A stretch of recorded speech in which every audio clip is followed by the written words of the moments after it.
Si rafforza ulteriormente la coalizione politica all'interno della giunta provinciale di Agrigento. Il Partito Democratico alza di parecchio l'affiatamento con Eugenio Dorsi, seguendo di fatto l'esempio del governo regionale. Adesso la squadra di governo di Eugenio Dorsi è molto forte, tra 2 anni si presenterà alle elezioni potendo contare su migliaia di voti di partito tra Forza del Sud, MPA, Futuro e Libertà ed in ultimo l'API, l'Alleanza per l'Italia dell'onorevole Nuccio Cusumano.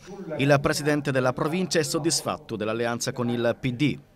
Io desidero avere nella mia giunta persone che abbiano più contatti con la politica e che riescano attraverso proprio questo dialogo e questo confronto di eliminare quei problemi che purtroppo la politica ci ha creato. Anche il deputato regionale e leader in provincia di Agrigento dell'MPA, Roberto Di Mauro, plaude alla fortificazione della giunta Dorsi. Martedì è convocata la conferenza dei capigruppo di maggioranza per stilare una sorta di programma per passare dalla fase tecnica del Partito Democratico alla fase politica con uomini di schieramento, con uomini di partito.